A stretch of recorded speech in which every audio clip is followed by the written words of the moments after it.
Hello and welcome to Bussy's podcast. Please remember to subscribe to my channel and follow my Instagram and Facebook pages to find out who my next guest will be and when my next podcast goes live. Thank you. And welcome back to Bussy's podcast. Today I'm joined by Gav Kirk, who served 22 years in the British Army. But today, how are you? I'm all good, Charlie. After your cover. Yeah, absolutely. Bruce first all the time. Yeah, all good, mate. Yeah, and thanks for the opportunity to sit down with you and have a chat and sort of give my spiel on my time in the army and a bit before and maybe where I am now and just that journey. Yeah. So yeah, looking forward to the chat. So how did the journey start? Was it something you always wanted to do, or? Not really, not initially. So just going back prior to the military, at school I weren't a high achiever by any stretch of the imagination. I was a bit of a rogue, up to no good, a bit of a criminal activity, but nothing too sinister. Yeah. And obviously that was taking me nowhere. I had a couple of low-level jobs in working in builders, in like chicken factory in Scunthorpe, not really aspiring to be doing too much or achieving much at that point. And then a good friend of mine, Chris, he joined the Royal Engineers, and when he was coming home on weekends we was chatting about it whilst having a beer and that, I was thinking, yeah, this sounds good, I like the sound of that. So at that point there, I went to join when the Army Careers Office was in town on Oswald Road, and I got chatting to him there, went in, sort of said I want to join up, and sort of give me all the information. I got chatting away and they said, oh, have you got any issues? I was like, well, no. What about your driving licence? Well, I don't have a driving licence, but I've got 6 points on it. And they were sort of like, right, okay, well, you can't join with them. So at that point then I thought, right, okay, that's not ideal. So I then went back working various odd jobs, and once them points had cleared I then went back. And still a bit unsure at that point what I wanted to join. So again, I went to the guys at the recruiting office and said, want to join. They said, well, I'll tell you what, just go in the back, stick some videos on and have a look, see what sort of floats your boat, what you think you'd enjoy. So I went in back, put the videos on. Back in the day we had a VHS video and that. So I ended up joining in 1996, so a couple of years back, and put this one video in, and it was sort of parachute regiment.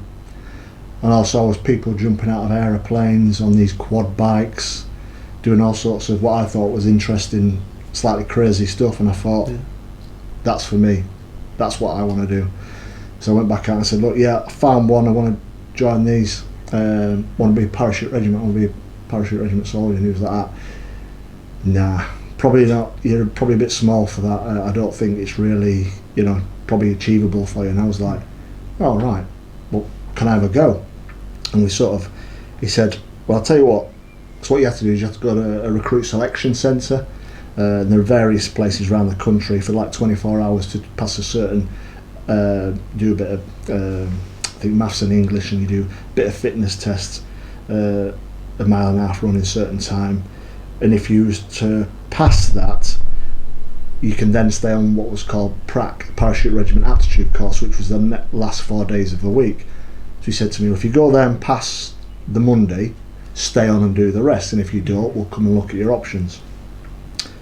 So I thought, alright, happy days, fair enough, because prior to that you have to do a thing called a barb test, where you do a series of tests, and it, depending on how high you score, that dictates of what you can join. So my score was relatively low, so it's pretty much infantry, which was fine because I wanted to join a parachute regiment, but which is the higher end, in my opinion, of the infantry. So anyway, I went down there to Lichfield, I did mine, 24 hours, smashed all the fitness, just didn't do any training as such, just naturally quite fit, I believe, probably from running away from certain types in my earlier career. And then did the 4 days prac, more intense fitness, further runs, steeplechases, log races, gym sessions, and was lucky enough and successful to pass everything. So that was that bit done, and that was it. Went back to the recruiting office, yeah, good, passed everything, and from that point there I got a start date to start basic training in Lichfield. So jumped on a train, I think there was my mum, my Mrs. Emma, Scorgi and Chris Airby. They sent me off on train, that was it. Went to Lichfield for 10 weeks, did my basic training. That's like your phase 1. And again, that was learning how to the transition from being a civilian to a military type person. So everyone who joins the army, irrespective of cap, badge and trade, all do a basic training of some description around the country, depending on what trade they're going into. So I was there for 10 weeks doing various things. The fitness was a lot more intense. You was learning how to march, how to administrate yourself. So we got taught how to wash, shave. So we all got chucked in the shower and got demonstrated by our sort of section commander. This is how you wash, this is how you wash your bits and bats. Yeah. This is how you look after yourself, this is how you shave. So in barracks administration. And yeah, you learn how to march. It's quite smart on the parade square. And I remember one time I got sent to what they call the digger. It's like the jail, because I moved on the parade square when I shouldn't have done. But basically we'd done a move where you change arms with a weapon. It had a bayonet on it, and I changed arms and moved it across, and it cut my face. So I went to wipe the blood away, and because I moved, I got sent down to the guard room and thrashed for a couple of hours, lifting tin bins and bass, like that broom up there, bass brooming the road for a couple of hours because I moved. So that was interesting. That was on about week 5 of the 10 weeks. So that was quite funny. Not at the time, but I was thinking, what am I letting myself in for here? And then, from there you learn about the parachute regiment's history and everything about it. So that takes you through sort of your 10 weeks. At the accumulation of that, you have to pass a series of tests, and if you're successful, you then you do a pass-off parade, which I did, and my mum, dad and Emma come to that, and got a weekend off, and then from that point there started phase 2. Was that weekend off when you got a black eye? That weekend wasn't when I got a black eye. Thanks for reminding me. That will come a bit later, a bit later on in the story. So yeah, I had the weekend off and then went to Catterick. So I think it was me dad and Emma dropped me off, and I remember this quite well because I got dropped off at Catterick to come into the barracks, and you put all your kit into your room. So he was going to go there for phase 2 training now. This is sort of, I believe it was 16 weeks at the time, or maybe 19. So Emma and my dad dropped me off, and then they come in, and the platoon sergeant, this guy had been in for about 1 million years it looked like, and he was saying, right, say goodbye to your loved ones and all that, because you might never see him again. They could go to war and you might never see him again. And Emma was like, what's going on? Yeah. What is he up to? So that was a bit of a shock. And then from that point forward, then you start doing your phase 2 training, which is more specific to being an infantry soldier. So you do a series of exercises, and what I mean by that is not sort of exercises, jogging on a spot and lifting weights and stuff. It's where you go out into the field and you learn how to administrate yourself and operate as a soldier in the field. So using a weapon system, learning how to do section attacks, which is fighting the enemy in its basic term, and basically looking at how to be a soldier in the field. So you might initially, we went out for 24 hours, learn how to sleep under a basher and cook food in the field and all sorts of things, cam and concealment, and basically the first steps of being a soldier. And as the training progressed through, it gets harder, and you're on different exercises, you're doing a lot of high intensity sort of fitness, and what that goes towards is to P Company, which is a Pegasus Company, which is a selection centre for anyone who's going through to be airborne forces will have to pass P Company, whether that be as a parachute regiment recruit or as an all-arms soldier. So what I mean by that is you're either going to be in the parachute regiment or you're going to be in attached arms. So you could be a Royal Signals but do P Company and serve with the Airborne Brigade. At the time that was 5 Airborne Brigade, and it's currently now 16 Air Assault Brigade. So work all the way up to P Company Test Week, which is quite elite in itself. There's a lot of banter between which is harder, P Company and the Commando. test week, which it's obvious, parachute regiment's a lot harder, without a shadow of a doubt. They do a 30 mile in I think about 3 weeks, and we do like a 20 mile in sort of 4 hours, joking aside. So yeah, you come to test week, so all these exercises and training all pushes you towards sort of passing P company, and I think that's at a certain week, I can't recall, maybe a week, I can't remember the week, but it's a good 2/3 away through your phase 2 training. And then you start off with, as I recall this, you do a 10 miler, and there's a rationale behind why we do the 10 miler, why we do each event, and you get read that sort of prior, and you know because you've learnt about it. So ultimately you do a 10 mile march, or TAB, tactical advance to battle, with a 35-pound burger on your back, plus water and plus your weapon, and you go in a squad, so generally 3 people and the rest of everyone behind, and a PTI takes it, a physical training instructor, and it's to be done under 1 hour 50. So if you pass that, that's the first test passed.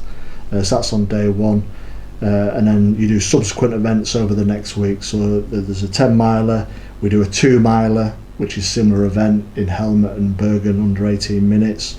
We do a steeplechase, a log race and a stretch race, which are hideous. I still remember it now to this day. Certainly the log race. So a log race, if you can imagine a big telegraph pole, the old wooden things, it's one of them sort of chopped up, and you've got 6 to 8 people on it, strapped in with a piece of rope, run over a undulating ground in a certain time, and everything's to achieve a certain point. So if you come in with on the times, you can be getting sort of 10 points. If you're slightly behind, you could lose a few points. So as well as the log race, the stretcher race, you do the what else is there? Trinasium, which is an aerial confidence course. It's like a set of scaffolding, if you will, but at height. And the rationale behind that is you need to react to words of command at height. For example, when you start jumping out of an aeroplane later on in life, you need to be able to, when you get that word go, is jump and not jump and freeze, and fuck it up for everybody else.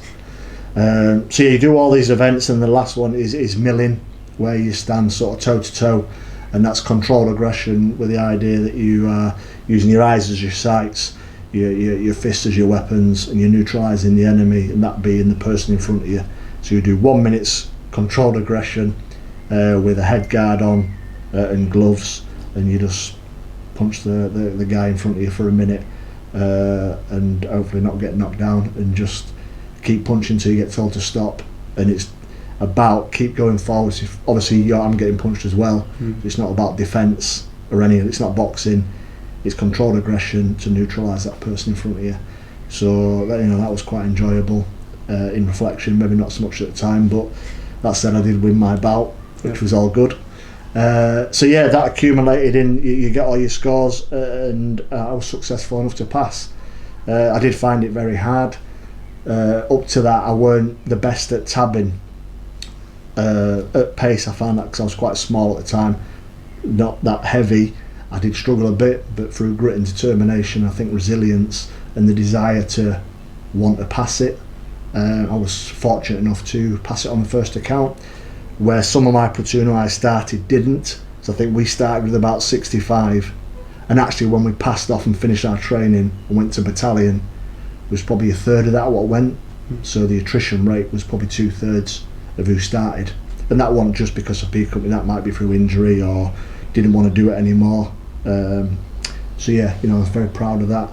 Past that, and then the last bit of the training sort of accumulated in a big defensive exercise called Dynamite Mole, where you're digging in, and I don't mean with JCBs and that, using shovels, sort of digging in for 3 or 4 days, hallucinating because you're just digging and stagging on looking for enemy, and then you go into a defensive sort of operation on that.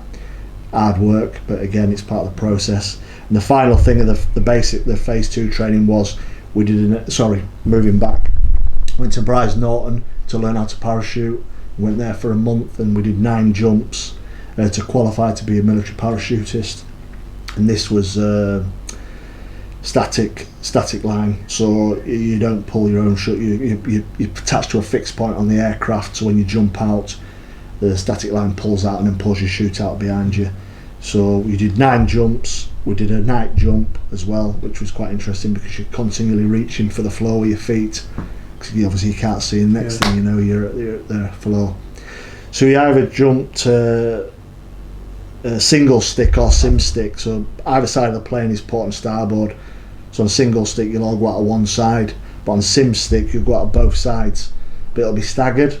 And on one of my jumps, and again this was quite scary, I had an air steal, where that means where they'd released us 2 people at the same time. So when we both dispatched out the back of the aircraft, the sides of the aircraft, you come behind it, and I went above a guy. A guy come underneath me, which then caused my canopy to collapse, could stole the air from under me, so my canopy collapsed, and I fell through his canopy. And what I should have probably done is pull my reserve, but I forgot about that bit.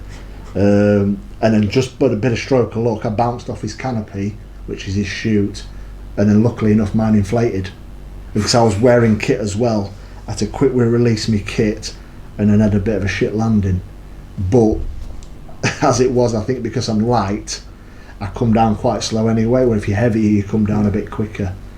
So on that it was a good news story. And I think the good thing about it, other than I absolutely shit myself, forgot that I had a reserve, and we got trained to pull your reserve, I forgot about that bit. We was back up there jumping in the afternoon, and I'm glad that we was, although I was a bit like that. It was good because I was straight back in it and at it, and my next jump was absolutely fine. So I'm glad that we went back up, because if I'd left it a period of time, psychologically I might not have been able to get over that, and maybe would have gone no further, I don't know. So thank God it worked well. So that just goes on to the last bit of the training, where final exercise, where we did an airborne exercise. So where we went to a location, DFC, got our chutes on, went and we jumped into Scotland, and everything we'd learnt over the sort of 26 weeks was put into practice. So we parachuted in, we did a long insertion, so that's a method of entry on tabbing over a long distance, carrying all our exercise kit, and then did a series of attacks and various sort of soldier type activities, and you was assessed on everything you'd sort of learned to that point.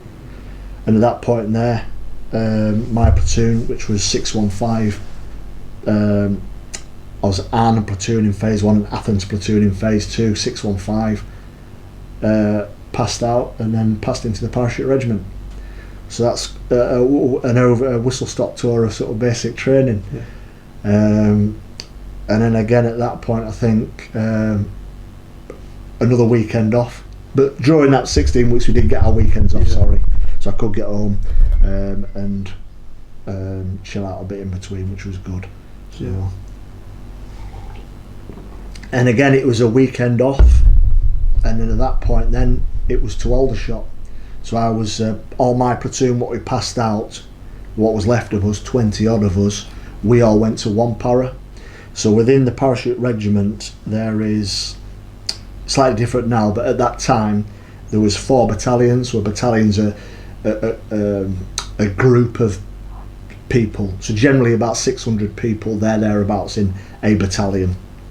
So there's 3 battalions, regular soldiers, 1, 2 and 3 para, and at that point in time 1 and 2 were based in Aldershot, and 3 para were based in Dover, doing a different role, the AMFL role, which is the Arctic role. So my platoon, we went to Aldershot, so I joined in 96, this was probably March 97 we went to Aldershot. So that's me in one para now. I'm a tough paratrooper, so I think, because you know that's just what you get brought up on. You're invincible. That's what you think anyway. Not all the time, but yeah. So then went to Aldershot, and then again the cycle starts again. You're learning, you're training, but this now you're training for operations, because you're a trained soldier, albeit a private soldier, but you're fresh out of training, so you're at a standard and a high standard because it's parachute regiment training. And then you're in battalion now, doing battalion life, and only after maybe, so I went straight away to a company, to a rifle company. So within a battalion there's support company, which is like your heavy weapons. There's the fighting companies, which is generally A, B and C company. D company, which is like your specialist weapons, and a headquarters company, which is your like administrative type company. So I went to A company, which was a rifle company, and again, same again, straight away, you're doing your fitness, because that's bread and butter in the parachute regiment. Everybody needs to be fit as a butcher's dog, and in most cases they are, but same in any walk of life, there's some people what get through the net, or maybe not as fit as they should be for whatever reason that may be. Probably not go into that, but again, it's about, you know, that personal drive as well, and it's your job, so you need to be fit to fight, basically. So I remember when we first went there, they were doing this, it was used to be called a BFT, it was like a 1.5 mile run, where you did a 1.5 mile in boots as a squad in sort of 15 minutes, then you turned around, it was 1.5 mile best effort, and like the unwritten rule for sort of para-reg was you need to be in under sort of 9:30. So I remember doing it, and I was lucky enough to be quite fit anyway, and I was half decent runner.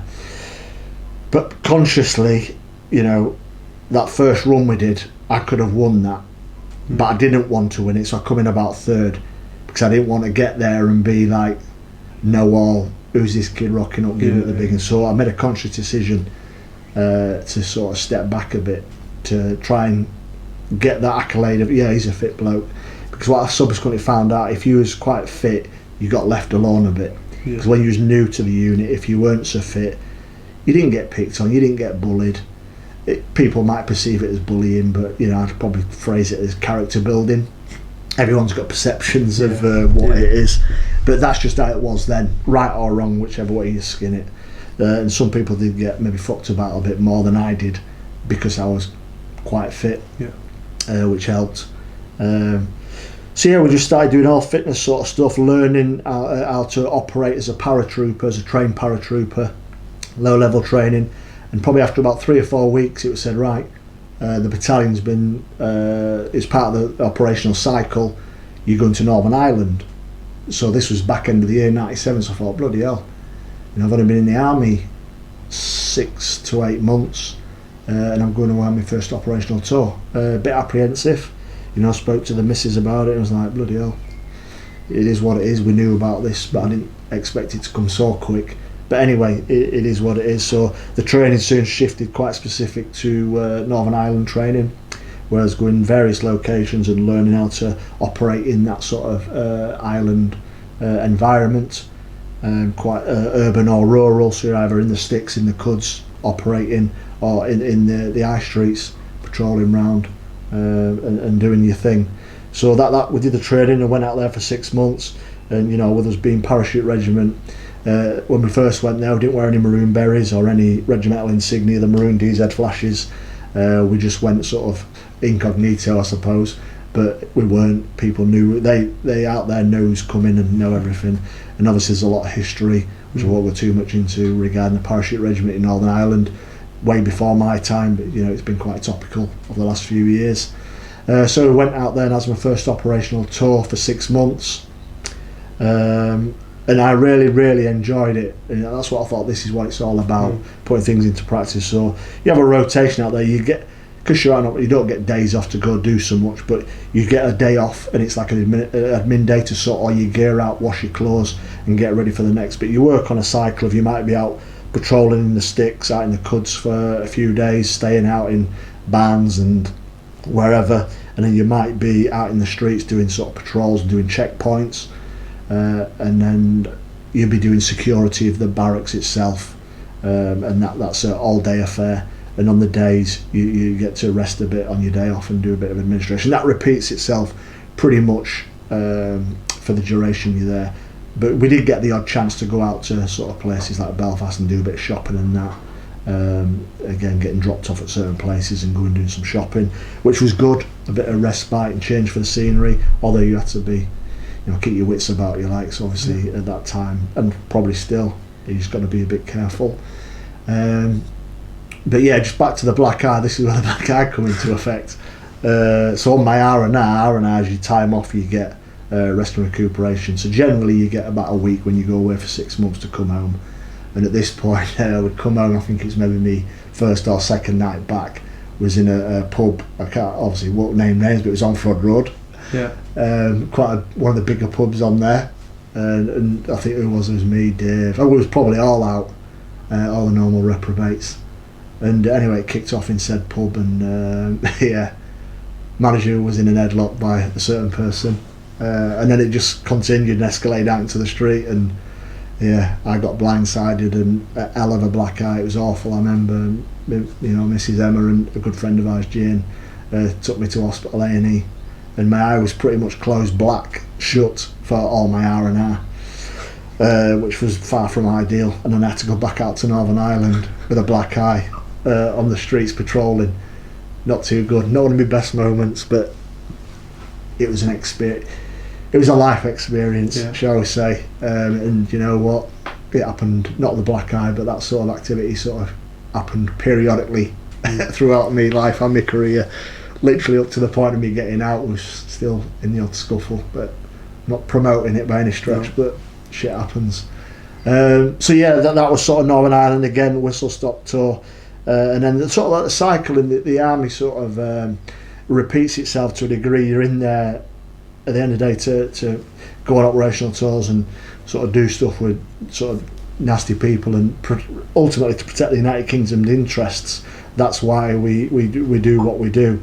So within that, I was changed platoons. Then I went into support weapons, into anti-tank platoon. So I look at the bigger weapons like 115mm sort of missiles, sort of firing them. I probably see myself off for this. I was in anti-tanks. I was a deck commander. Good at my job, but my hit rate, shall we say, wasn't too great. And there was probably about 120 grand a round. And to be fair, with what I missed with, I could have probably bought a couple of properties.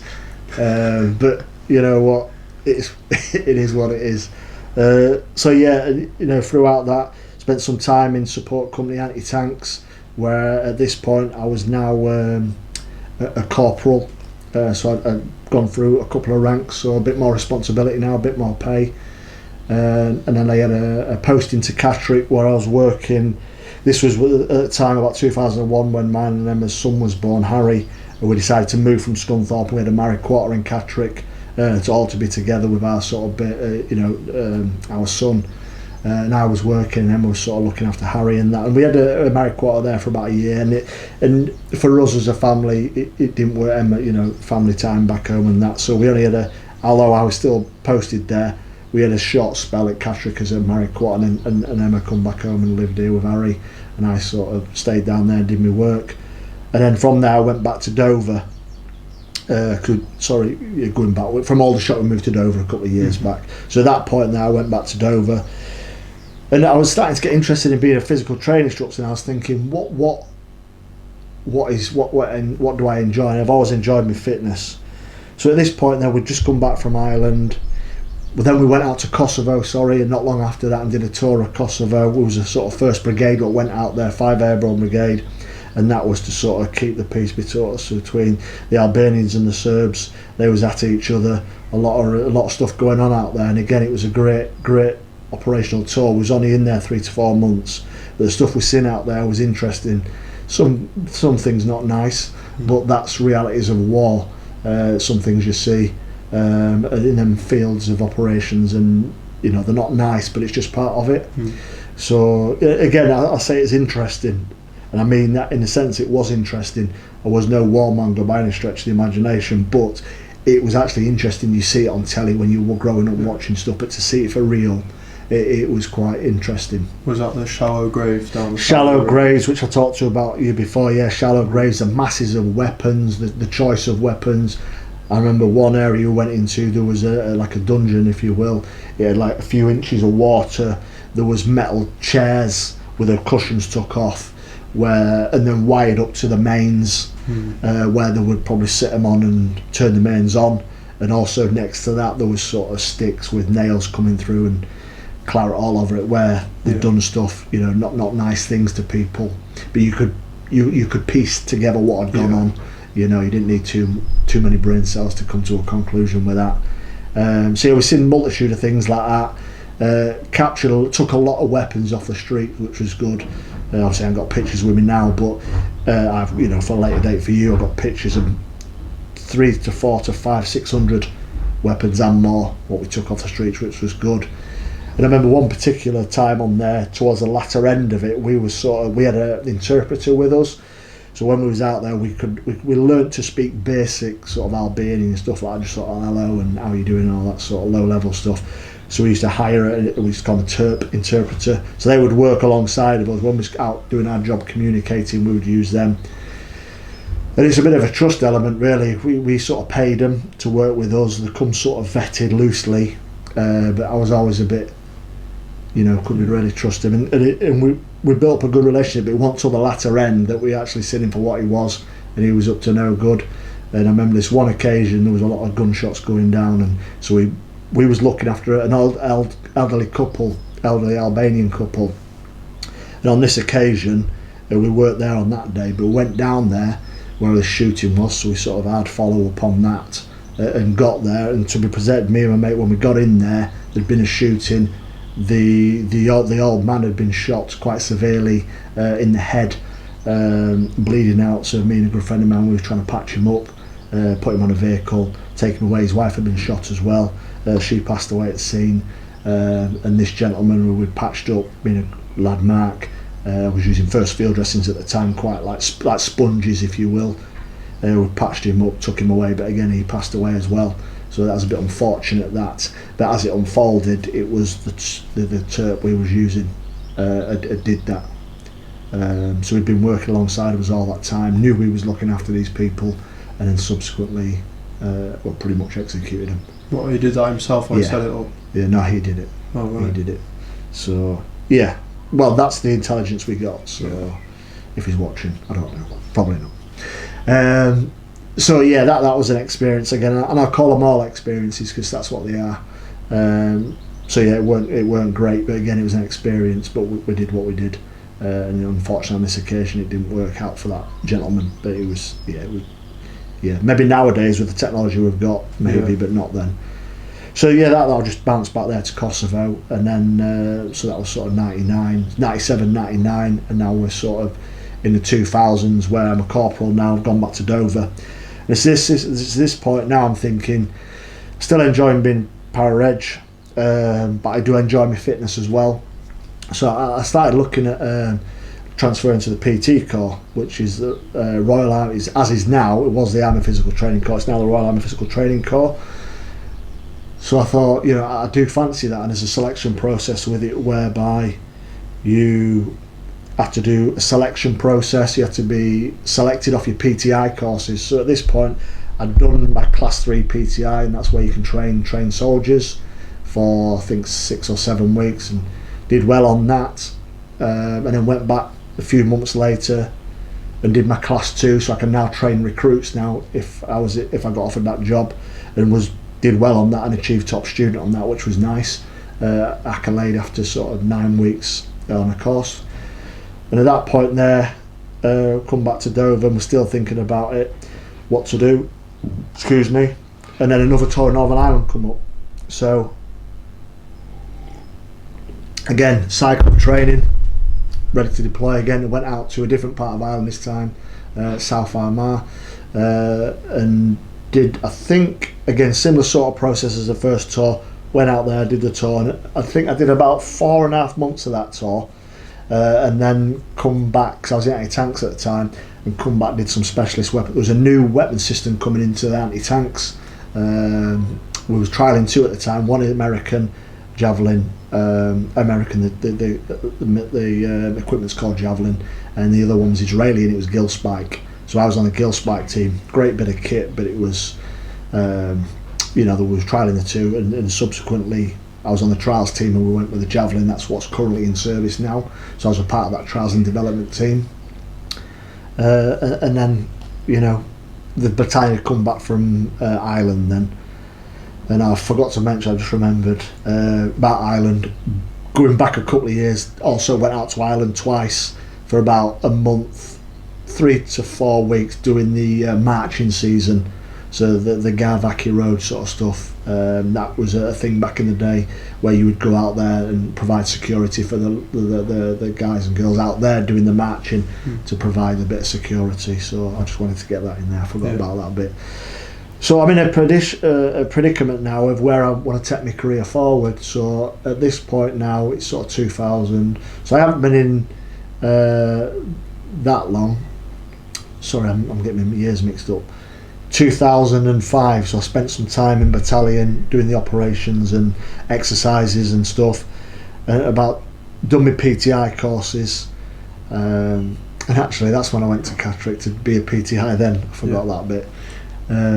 Again, I'm trying to remember 22 years in sort of this short period of time, so it might be a bit back and forth, but that's all good. So about 2004, 2005, I thought, what do I want to do? I knew I wanted to stay in, but I was thinking long term, if I stay in Power Reg, what maybe can I take away to Civvy Street and have a job with? Or if I was to go somewhere else doing my fitness sort of what I enjoyed and become sort of management level in that and go that way. So that's what I did. So in sort of 2004, the early 2004, I went and did selection. I got recommended on my course, PTI course. Like I say, I got top student, so I got recommended to go back within a short space of time. So I did PT course selection, and it's quite in depth. So you have to do a lot about anatomy and physiology, how the body works. You need to understand how it all works. So when you're delivering physical training, you understand what's happening inside. It's not just about thrashing people. There's a bit more education to it than that. Although, everyone does get thrashed to a degree, but it's professional development. Yeah. So did the selection. You did some series of exams, series of fitness tests, command tasks, and endurance-based activities, group discussions, and everything's graded. And on the first time, I was unsuccessful, so I didn't get selected. And the reason I believe I was apparently bit quiet on a group discussion. I found it a bit harsh at the time, but I was dedicated that I knew I wanted to go back and do it. So I had a period back of time in Dover, still doing anti-tanks, because if it went wrong again, I wanted to keep my hand in my what I was trained to do. So if it did go wrong, I was still I had a career and I could have progressed through that way. So I wanted to keep, might be selfish or what, but I wanted to keep options open for me. So anyway, a bit later on that same year, I went back and passed PT course selection, which is now we're at about 2005, and then 9 months of that year I was on PT course probations, which is a class 1 course. I was on course for 9 months, where you're then learning how to, so I was a sergeant then, learning how to manage a unit's fitness, so learning how to manage, like I said earlier, I was in one para, managing 600 people's fitness, and that could be just vocationally or operationally. That's just a fitness element. You generally have staff, so I would manage a team, they would deliver, I would still deliver myself, but you learn how to manage facilities, how to manage people, how to manage a budget, and you start becoming more of a manager then, and getting all the professional skills and qualifications to support that. So I did the 9-month course, quite long-winded, and it was hard in the fact that you had to be on your top of your game for 9 months. So sometimes it was relatively easy, sometimes it was hard, but the fact that you was on a course under the microscope for 9 months was hard in itself. And you got a bit of time off. It's sort of like 3 10-week blocks. You did 10 weeks, had a bit of time off. All that said, on my first week off, I didn't get any time off. So we got volunteered to go down to St James's Park, and this was 2005, to do like a living museum. So in St James's Park there was all different activities going on, but our activities was back in the day where we had all our tops off. We had like the old army trousers on, putties and that were weapons. We was doing some weapon drill, some weapon exercises like Swedish PT, and going over an obstacle course with all Bren guns and Sten guns. And the thing I remember about that is when the London bombings happened, we was in St James's Park, so quite central, and we travelled from Aldershot every day. So we travelled to this was sort of midday when this started to happen. No, it wasn't actually. It started to happen in the morning, but we still managed to. We'd already set off and we got in St James's Park, and everything sort of had to stop. And one of our guys was missing, a good friend of mine, Bussy, he was ex-free para, similar to me, he was para and transferred PT car, and he was missing. And I was thinking, fucking hell, where is he? Because he was coming on the tubes and that. I'm thinking, hope he's alright. Anyway, I was worried about him, and about mid-afternoon he rocked up. He was absolutely fine. He was just pissed up the night before and overslept, and he was quite oblivious to what had gone on. So, you know, whichever way we look at it, he was safe, which was good. But for them few hours, it was like, where is he? Yeah. And just because he was a bit of a pisshead, he drank a bit much and missed the sort of tube. So it was all good in the end. So yeah, so we did that on that. That was my first week off in 10 weeks, and then subsequently did 10-week blocks. And again, that accumulated in a pass-off parade, which all my family come to. Harry was still young then, and he come over to it. And again, fortunate enough, I got top student on that, which was good. Nice accolade again, sort of confirmation that yeah, it was the right thing to do. It was all working. So yeah, a bit of time off, and then from that point there, so I transferred at that point from Para-Reg to the PT Corps. But I knew I still wanted to be involved within the PT, the parachute regiment. The ethos, everything about it was what underpinned me as a person. I loved everything about it, but I just made that conscious decision to do something. I was more interested in the PT side of it than the soldering side. So that was my choice.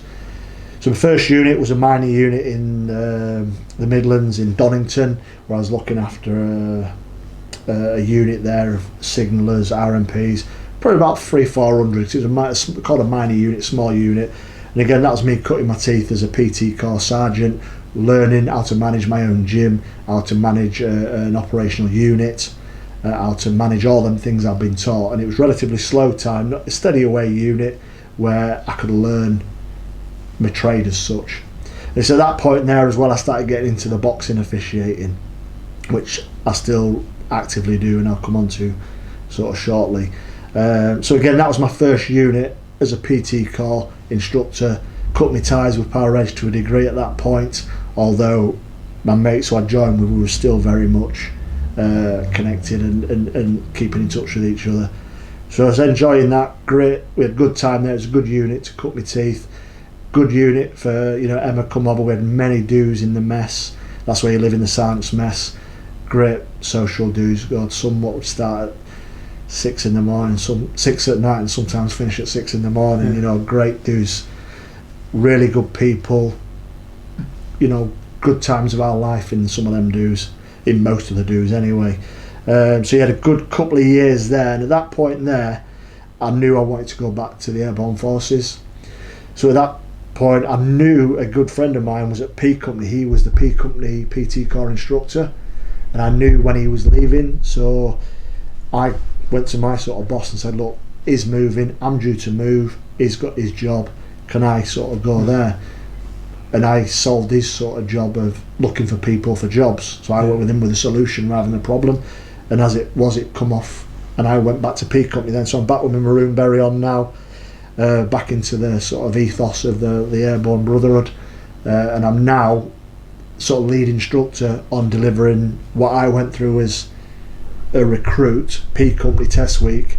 I'm now delivering that. So, you know, what a job. I was there for best part of 2 years, and at that there I picked up my staff sergeant as well, so I've gone up another rank. But the great thing was about it was I was back in a position doing something I loved, but delivering it. So I've gone from one end of the spectrum to the other, and now I'm delivering it to Parachute Regiment recruit soldiers, to reserve Parachute Regiment soldiers, to all arms, so attached arms rather, sorry, all different cap badges who are going to work with the Airborne Forces. So yeah, I loved it. Had 18 months to, I moved on because I promoted, and it was a sergeant's job, so I picked up you for obviously doing a good job and all the rest of it, and had a great time there.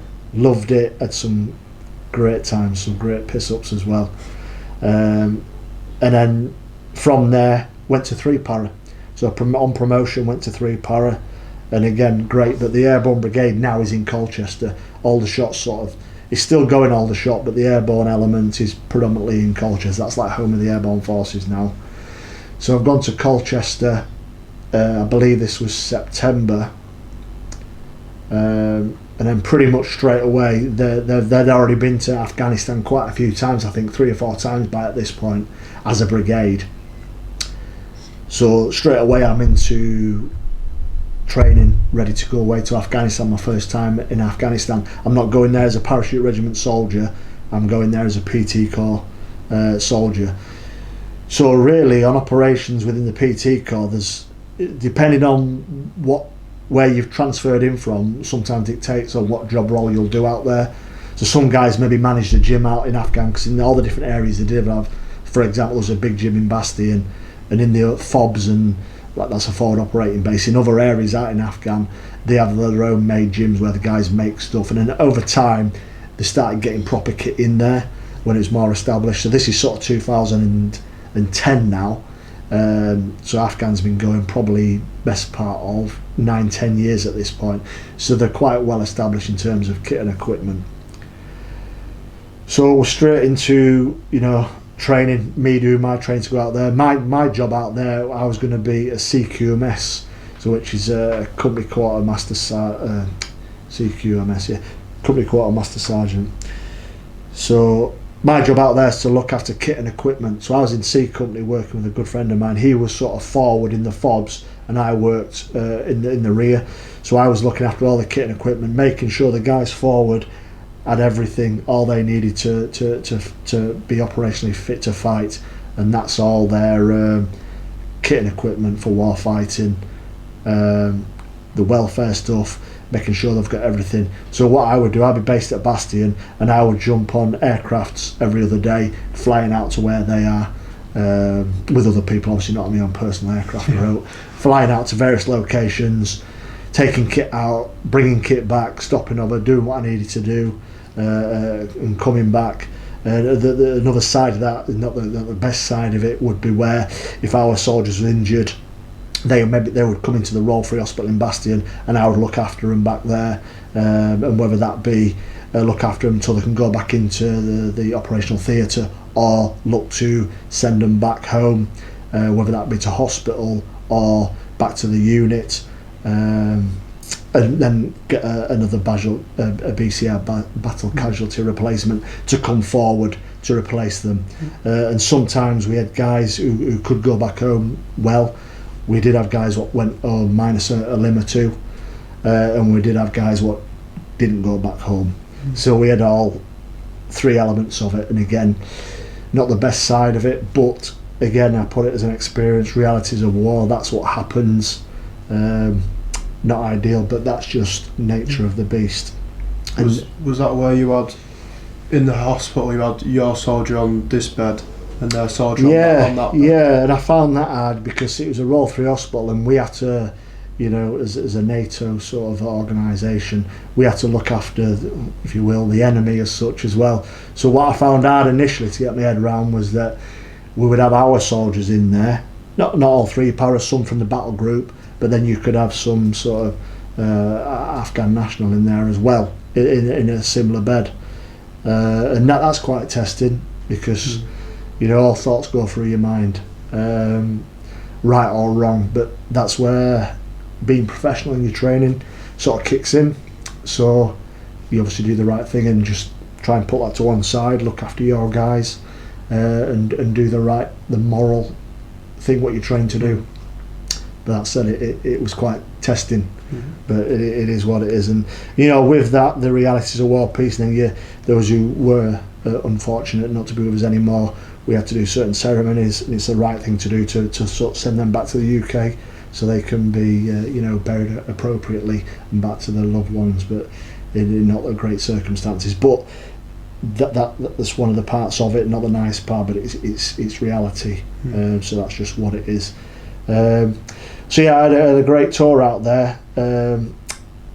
It was different, it was interesting, you know, I worked at the sharp end of it, but I was you know, in my opinion, quite a key point of it, a key part of it, integral part, and again, I enjoyed it, if that's the right word to use. So yeah, that was, you know, that was Herrick 13, that was. So there'd been 13 Afghan tours at that point, that was a sort of Herrick 13. We handed over, we come back to Colchester, had some R&R sort of time off back home, And at that point, I've mentioned about my boxing, just changing subject slightly. So I've always been involved in it as in officiating capacity, and that's where I sort of started getting more involved in the boxing, with the judging, the refereeing, and progressing through the ranks, looking after all the boxing, what was going on in the centre of the country. I looked after all that. I was Midland secretary, so I looked after all that boxing. So that's just a bit about the boxing at this point. And then spent a bit more time in Colchester, and then a great opportunity come up again, pretty much like P Company, where I'd sort of manufactured that job. So one para in 2006, as it was, moved into a new role called SFSG, which is a Special Forces Support Group, and moved down South Wales. And a friend of mine was doing the WO2 job, so that's a warrant officer job, down there. Good friend of mine, Gaz. He was due to move on, and I knew he was. I was due to move. So again, spoke to the people, said this is coming up. I'm from that unit originally, it's my old unit, from went to one prior to SFSG. What's the chances? Yeah, okay, you go. So great opportunity, and I went down there. So I left as a corporal and I went back as a warrant officer, albeit different cap badge. But I'd say out of all my tours, and I've got one more job after this one at SFSG, was probably the highlight of my career, because I was back with the guys I joined with. So all my peers who I joined with were the same rank, pretty much. They're thereabouts, company sergeant majors. So as a PT Corps bloke going in there, I was already a known commodity. So for me to enable stuff to get done quick time, because I knew a lot of people, and that included the RSM and the CO. I'd met them. I knew the RSM from when I was a corporal at Catterick. He was a sergeant. We was neighbours, and he remembers me well, because I remember borrowing a catcher once. I cleaned all my back garden in the married quarter and just blew all the shit into his. And then he called me the next day at work saying, fucking hell, I see your garden's quite nice, why is mine in shit state, sort of thing. So it was good to, know people. But we had a great time there, and again, managing a gym, managing people, and managing people for regular operations. There was a active operational unit, and I'll leave it at that. I can't say too much about it, but there was a busy operational unit, and with that enabled me to get back out to Afghanistan again. On they was running an op out there, different to the Herricks and the like, and I went out there for about 3 weeks, 2 to 3 weeks, and I went there in an assurance sort of capacity, where I went out to look at where the guys are working, and did they have enough sort of kit for physical development where they was, and it gave me a chance just to have a bit of a snippet of what the guys were getting up to out there, and I'll say it's short time, but it was a good time to just see the guys out there, do a bit, go up this big fat mountain what was out there, and get a look at that, what the guys used to train and that. So that was good, and had a great time there. Some great mess dudes there. Again, we're just like-minded people, and back into the airborne sort of ethos. And I brought these just as I mentioned earlier. So that this is my medals. I'll be able to put a picture up and talk through them from. Oh right, yeah, okay, right. Brilliant. So again, nowadays people have got medals that look like Kenny Everett, because they're that operational, like 10, 11 medals. Some people. So for me, this is Northern Ireland medal. Like I said, I did 2 tours there and the 2 emergency tours for the marching season. This is a Kosovo medal I got for obviously in Kosovo, Afghanistan, and with a operational medal, the caveat is you need to be in an operational theatre for sort of 30 days plus to be eligible to qualify for a medal, but generally the 6-month tours. And then these are sort of Jubilee medals, so these are sort of if you served from the sort of the Queen as such, so Golden Jubilee, and Diamond Jubilee, for if you've been serving a certain period of time, like I think it was 2005, 2015, you would be eligible to get the medals. And then the last one is called a Long Service and Good Conduct Medal. So if basically we say with this one, if you've done 15 years service and haven't been caught, you get a medal. So if you've dropped a clang and you've had like a regimental entry, the likelihood is you might not get along an LSGC. It's called Long Service and Good Conduct Medal. The reason why I'm sniggering a bit is that let me just have a quick slurp of this.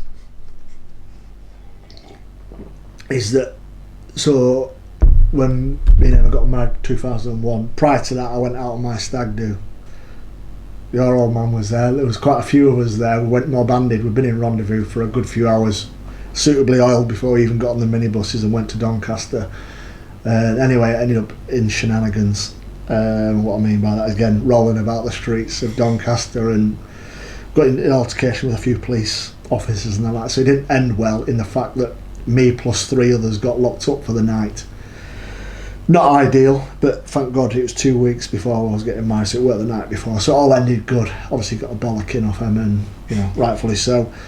But one of the other 3 who was spending the night in the cells was also serving. And I'll mention no names, but due to that, and he was sort of helping me out on the night. So I was in Dover at the time. They rang one paraguard room to tell him I was locked up, but fortunate for me, my mate was guard commander and he answered the phone. He was like, yeah, no dramas, I'll sort it. And that's where he got left. Well, my friend, he's still a good friend actually, he won't mind me saying, so he didn't have that luxury. He had to go to court and he got a regimental entry, so he doesn't get an LSGC, and he's a warrant officer now, but he doesn't have one due to that evening. So I was a bit fortunate. Yeah. He wasn't. We laugh about it now. Yeah, not ideal. I was alright, he won, so he doesn't have one of them, but just the way it is. It's just unfortunate for him, but not me. So yeah, that's sort of a bit about the medals. So where I'm at now, I've coming to my end of time at St Athan, so I'm moving now after this into my last posting within the army. So when me and Emma sort of talked about it when I joined up, I would do my sort of 22. That was our family plan. So we knew 2018, that's when I'd be finishing my career and sort of moving on. So I'm still a warrant officer class 2 on my second sort of posting as a warrant officer, and I get posted to Lichfield, which is ironic really, because that's where I started. I started there as a recruit, and now I'm finishing as a warrant officer at the same place I started. So this is a Defence Medical Services, which is a phase 2 training establishment.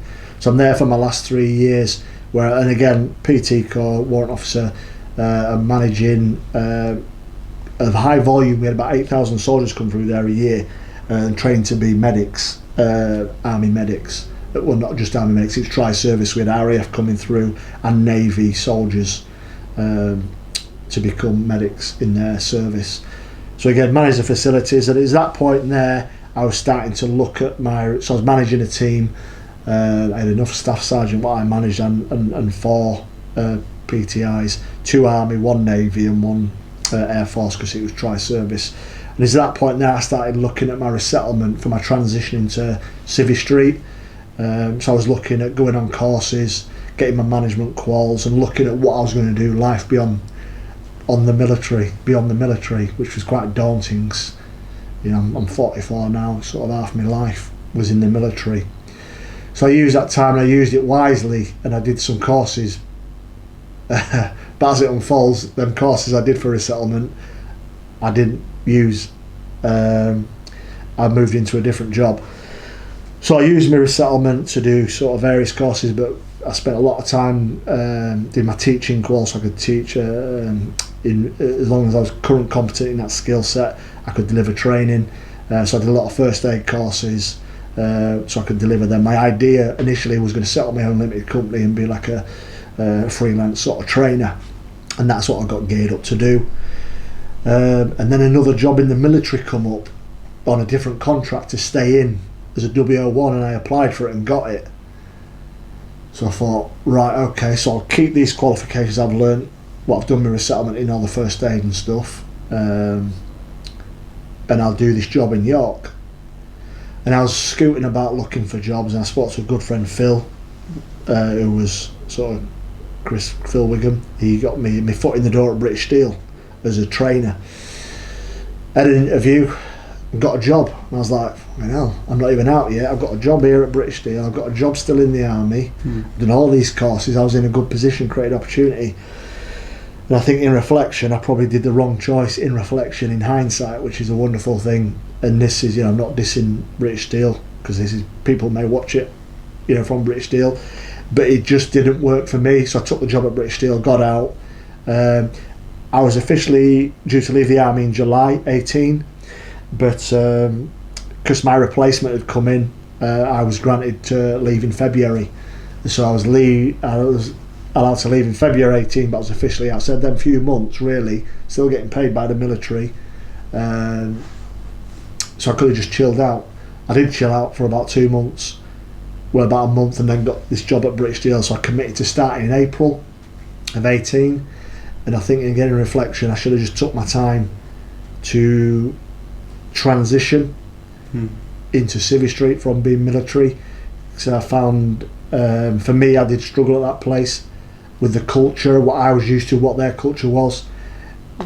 It didn't meet my expectations personally, and that's not a reflection on them, that's just me, what my expectations was and my standards, and they didn't meet my expectations. So I give it a fair crack. They were paid a year there, so I made a conscious decision to leave because it wasn't ticking all the boxes for me, and then moved on to another job, which was short-lived in Grimsby, motor oil manufacturing, again in a training capacity, because that's where my sort of skill set is, alongside my leadership management stuff as well. Got made redundant, and then I had about 3 months redundant, first time in life. Never really, well, I say that I had a bit of time without a job prior to the military, but I had other income streams through criminal activity, like I mentioned at the beginning, just low level stuff, again, nothing too sinister. So it was all new to me, mindful, mortgage, and all the rest of it. It was all right, it was all right for money and that, but towards the back end, the reality kicked in that, I'm now redundant, and I'd never been in that position before. So that was quite an emotive position to be in, because it was unknown to me.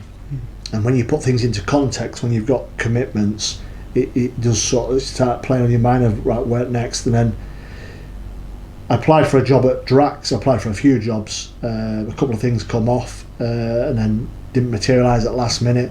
And then the Drax job didn't come off. I got pipped at the post on this one, and it didn't come out. Anyway, a bit of luck happened, and sometimes that's how it happens, a stroke of luck. I got rang back up from Drax. The other person sort of changed his mind and got offered the job. So then I got a fixed term contract at Drax. It was only for 12 months. I really enjoyed it. The job was coming to a close. The 12-month contract, it was like maternity cover, was coming to an end, and I was sort of looking at options of where do I go next, applying for some stuff, and then I got extended. Actually, the extension would have took me up to November this year, but again, it was only fixed term. So the uncertainty, I'm a creature of habit. I like stability. That from the military, stability is what I've always sort of enjoyed. And anyway, so now I've got a good job, and to be fair, they've all been good jobs. They just haven't sort of settled. And so now I work in the port industry as a trade and compliance manager UK. I look after 3 locations around the UK in terms of trade and compliance. It's a good job. It's got its potential to be a big job, and I'm finding that already, and I'm enjoying it. But am I still settled in Civvy Street? Probably not. I'm thereabouts. I'm still in that transition phase, but with a good support network. Things are going good. Don't get me wrong, I have my moments where I think, nothing like suicidal or anything, but down that avenue. But what I do think is, am I still where I want to be? I'm still in that transition period, but where I am now, I'm in a good space, certainly at home with work, but I do get itchy feet. I'm still, still not settled, but been in a fortunate position where my immediate family, missus and son, my son's now currently in the army, which is good. My wife's doing really well in her career, so we are in a good position. both healthy and in terms of stability. So it's good, really, you know, Charlie. I mean, we're in a good position. So I know I've talked for quite some time there, but probably just to, not to summarise, but just to finish up a message for anybody who does sort of watch this or, you know, maybe wants to take anything away from it. My message would be that I've had a great career. I come from next to nothing in terms of a person, but actually it doesn't define you or me or anybody. So I've had a successful career, reached some great high standards and good jobs, and now in a good job through not doing too well at school. And I'm not saying don't do well at school, absolutely do well at school, but it doesn't define you. You can still be successful not being too intelligent at school if you apply yourself and do the best that you can, because sometimes that's all it takes. Do the best you can, be the best you can every day and work towards a goal. Surround yourself with like-minded people who are as equally as ambitious. Keep in touch with good people and just try your best, and you can be successful.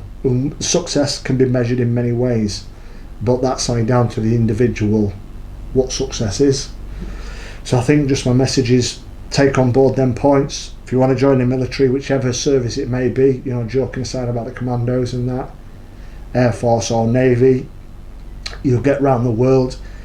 And to be fair, I talked about operations, loads I've missed, just to finish off with, you know, been to them places there, but actually I've been to Australia to play football, I've been to Jamaica, been to America, been to Poland, been to Germany, and on all them places there's been an element of R&R where you get to go see them places, but you're there free, enjoying, you're working hard, don't get me wrong, but I think I paid 350 quid to go to Australia for 3 to 4 weeks to play 3 games of football.